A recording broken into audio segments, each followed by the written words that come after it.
तो हमको ये समझना है कि भारतीय संविधान का निर्माण जब हुआ, तो किस आधार पर हुआ? भारतीय संविधान का निर्माण हमारा लोकतंत्रात्मक के आधार पर हुआ है, यानी सारी शक्ति लोगों को दी गई है, यानी लोग ही मूल में हैं। और इस संविधान का निर्माण किया भारतीय संविधान सभा ने। तो भारतीय संविधान सभा ने संविधान का निर्माण किया हमारे, तो संविधान सभा की जो बात हुई, उसकी बात स्वाधीनता संग्राम के दौरान चलती रही। तो आपको सारी कुछ चीज़ समझने के लिए आपको ये देखना होगा, मैं कुछ चीज़ बताऊँ कि संविधान निर्माण किया संविधान सभा ने, ठीक है। और आपको पता है कि हमारा संविधान बनकर कब तैयार हुआ? हमारा संविधान बनकर तैयार हुआ 26 नवंबर 1949 को और लागू हुआ 26 जनवरी 1950 को। इसका निर्माण किया संविधान सभा ने, और संविधान सभा की मांग स्वाधीनता संग्राम के दौरान चलती रही, ठीक है। ऐसी पहली मांग आपकी 1896 में बाल गंगाधर तिलक, फिर 1922 में महात्मा गांधी जी ने, फिर 1934 में व्यक्तिगत रूप से एक एमन रॉय, जो कि वामपंथी विचारधारा के समर्थक थे, उन्होंने बात की। फिर रांची में 1934 में ही स्वराज पार्टी, फिर फेसबुक अधिवेशन में भारतीय राष्ट्रीय कांग्रेस ने ये बात की कि संविधान बनाने के लिए एक संविधान सभा की आवश्यकता है, जिसका चुनाव वयस्क मताधिकार के आधार पर होना चाहिए। यही बात 1938 में पंडित जवाहरलाल नेहरू ने भारतीय राष्ट्रीय कांग्रेस के मंच से कही, और 1939 में ये पूर्ण रूप से बोल दिया गया, और कांग्रेस से ये भारतीय राष्ट्रीय कांग्रेस से ये प्रस्ताव पारित कर दिया गया कि भारतीय संविधान का निर्माण के लिए हमें संविधान सभा की आवश्यकता है, और संविधान सभा में जो सदस्य होंगे उनका चुनाव वयस्क मताधिकार के आधार पर किया जाएगा, और इसमें किसी भी प्रकार की इस संविधान सभा में किसी भी प्रकार से अंग्रेजों की भागीदारी नहीं होगी। इसीलिए आप देखते हैं कि 1940 में आपका अगस्त प्रस्ताव आता है। अगस्त प्रस्ताव में ये कहा गया, इनकी बात मान ली गई, अगस्त प्रस्ताव में ये मान लिया गया, ठीक है, हम आपकी बात मानते हैं, स्वीकार करते हैं, और ये कहते हैं कि संविधान सभा का निर्माण संविधान सभा का निर्माण हम वयस्क मताधिकार के आधार पर करेंगे। ये बात अगस्त प्रस्ताव में मान ली गई, ठीक है।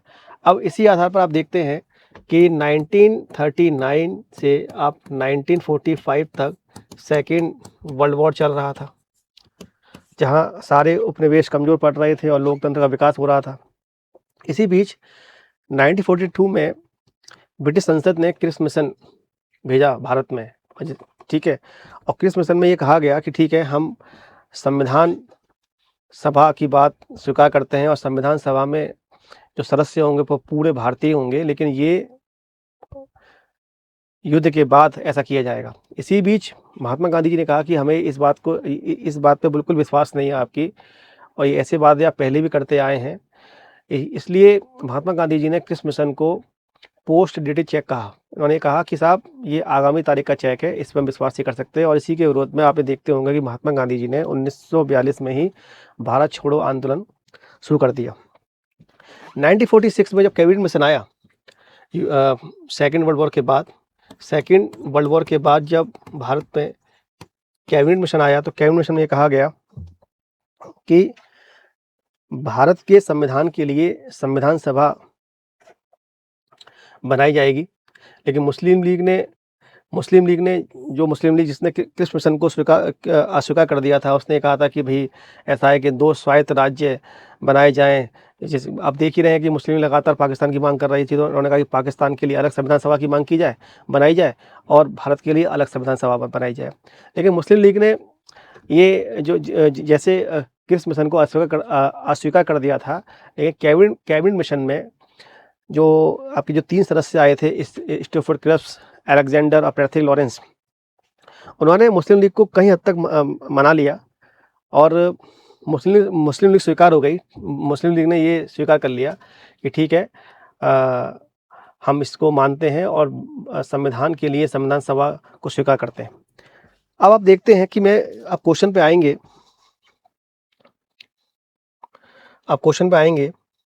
तो यहाँ तो बात हो गई संविधान सभा के निर्माण की। कोई संविधान सभा के निर्माण के लिए एक संविधान सभा की आवश्यकता थी, और जिसकी बात मैंने बता दी, जो फाइनली 1946 में इसको स्वीकार कर लिया गया। ठीक है, अब एक बात और समझ लीजिए आप कि जब ये संविधान सभा की बात को जब स्वीकार किया गया, तो उसमें क्या हुआ कि इसमें चुनाव हुए, यानी संविधान सभा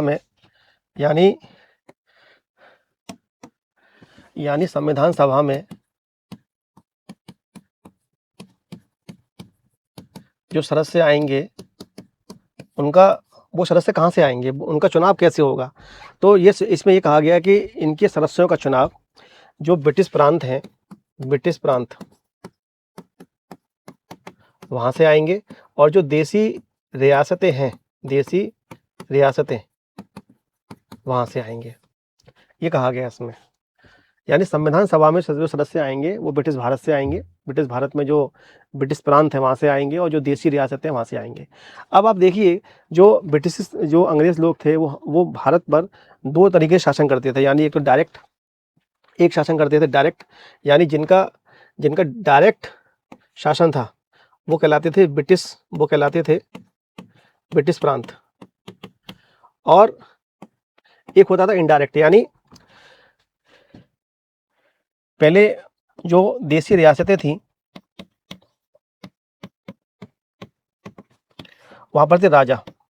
तो अंग्रेजों का जो कंट्रोल था वो देसी रियासतों पर था, राजाओं पर था, और राजा वहाँ की जो देसी रियासतें थी उन पर कंट्रोल करते थे। ठीक है, यानी ये ब्रिटिशर्स थे, वो भारत पर 2 तरीके से शासन करते थे, यानी एक डायरेक्ट और एक इनडायरेक्ट। इनडायरेक्ट कहाँ पर, देसी रियासतों में, और डायरेक्ट जो कि आपने मैंने बताया कि उस समय 11 ब्रिटिश प्रांत थे।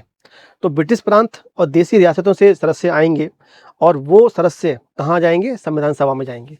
यानी, और उस समय जो जनसंख्या थी वो जनसंख्या थी 40 करोड़। तो जनसंख्या के आधार पर सीटों का निर्धारण हुआ 389, यानी कुल सीटें कितनी थी, 389 थी, और जिसमें से देसी रियासतों की थी 93, और इसमें से 296 किसकी थी, ब्रिटिश प्रांतों की। अब 296 की भी सीटों में से आपके 2 पार्ट किए गए, यानी 292 और 4। जो 4 थे वो थे आपके, जैसे आप वर्तमान में देखते हैं जैसे यूटी है, जहाँ पर सीधा कंट्रोल था, उनको वो 4 जगह थी। उनका नाम था, एक तो दिल्ली, कुर्ग, अजमेर और बलूचिस्तान। यानी अब ये मान लीजिए कि संविधान सभा में जो सदस्यों की संख्या थी वो 389 थी, जिसमें जो कि जनसंख्या के आधार पर थी।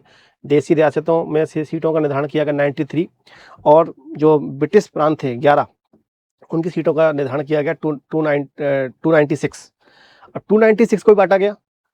यानी 4 जो कमिश्नरी क्षेत्र थे ब्रिटिश भारत के, 4 कमिश्नरी क्षेत्र, मतलब इसका मतलब ये है जहाँ पर ब्रिटिश का सीधा कंट्रोल था, वहाँ पर सीधा शासन होता था, तो सीधा कंट्रोल था, तो वो थे कुर्ग, दिल्ली, अजमेर और बलूचिस्तान। अब आगे आइए आप,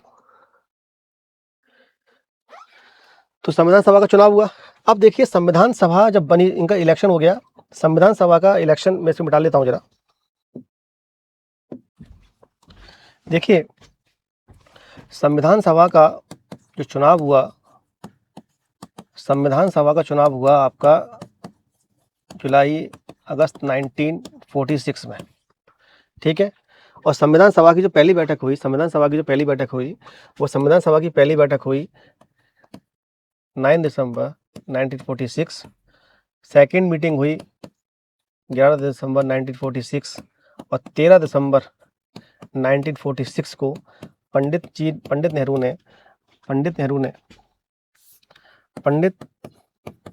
नेहरू जी ने उद्देश्य प्रस्ताव पास किया, जिसे हम बाद में उद्देशिका भी बोलते हैं, जिसे इंग्लिश में हम कहते हैं प्रस्ताव, हिंदी में कहते हैं प्रस्तावना और इंग्लिश में कहते हैं प्रेम्बल।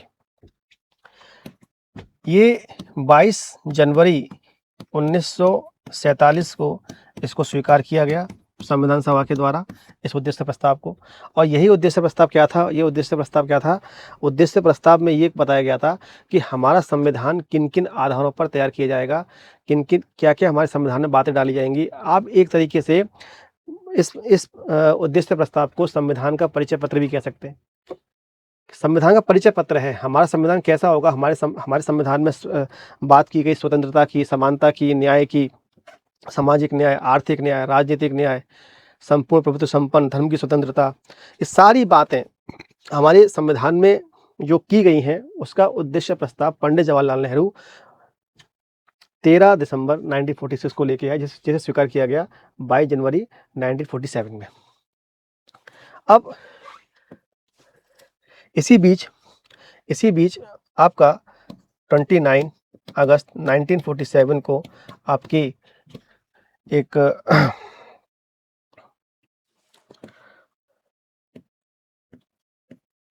ड्राफ्ट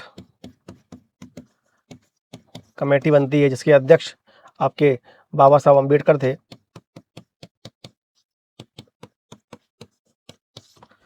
और ये संविधान बनकर तैयार हुआ आपका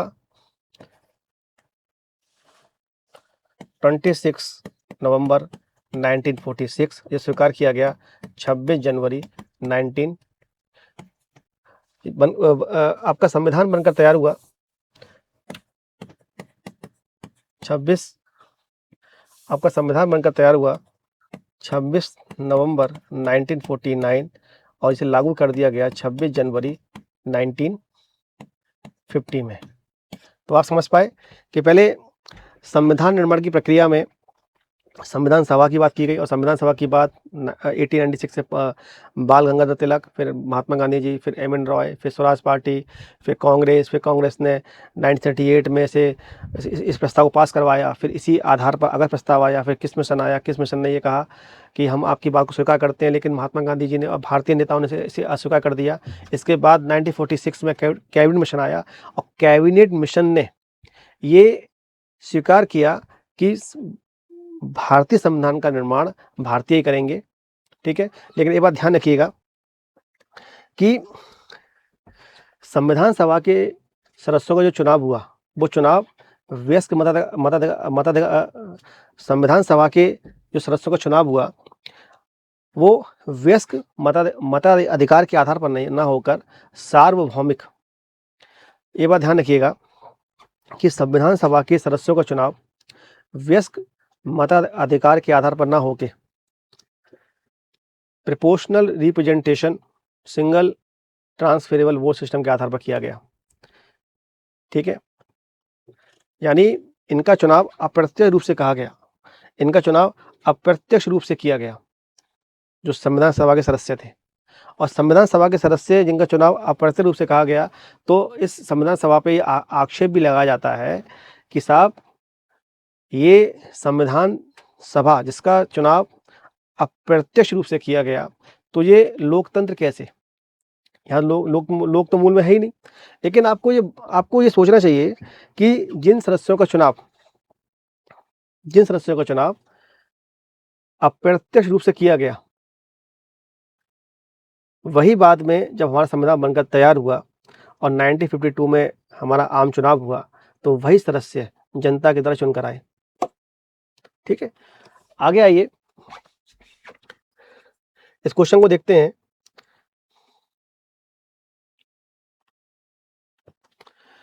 देखिए, पंडित नेहरू जी ने उद्देश्य प्रस्ताव को जो संविधान सभा द्वारा स्वीकार किया गया संविधान के निर्माण पर असर था भाई। मैंने कहा कि पंडित जवाहरलाल नेहरू ने जो 13 दिसंबर 1946 को जो उद्देश्य प्रस्ताव मतलब लेकर आए थे, जिसे पास किया गया, जिसे स्वीकार किया गया 22 जनवरी 1947 को,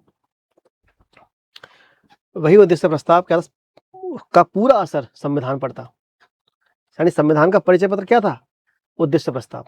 समानता, न्याय, किसी के साथ भेदभाव नहीं किया जाएगा, धार्मिक स्वतंत्रता, संप्रभुता, सामाजिक न्याय, आर्थिक न्याय, ये सारी बात किसमें की गई? हमारे संविधान में। और संविधान में जो भी प्रोविजंस दिए गए हैं, हमारा संविधान का जो बेस है वो क्या है? प्रस्तावना है। प्रस्तावना यानी उद्देश्य प्रस्ताव, और उद्देश्य प्रस्ताव यानी उद्देश्य का। तो ये कथन सही हो जाता है, ठीक है, ये कथन सही है। उद्देश्य का बहुत महत्वपूर्ण उद्देश्यों की पूर्ति करता है। उद्देश्य का यानी आपकी प्रस्तावना, और जिसे हम उद्देश्य प्रस्ताव भी बोलते हैं, जिसे उद्देश्य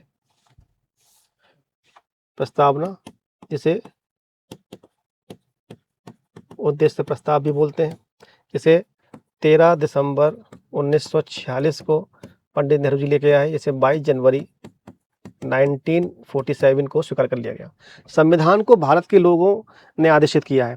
देखिए, संविधान को भारत के लोगों ने आदेशित किया है, क्योंकि आप साफ कहते हैं, जब उद्देश्य प्रस्ताव आया तो उसमें लिखा है हम भारत के लोग, यानी हम भारत के लोग ही अपने संविधान को बना रहे हैं, इसे स्वीकार कर रहे हैं, उसे आत्मार्पित कर रहे हैं। कोई लिखा हुआ है अंगीकृत, अधिनियमित और आत्मार्पित। और आपका एक कथन भी है अब्राहम लिंकन साहब का, by the people for the people,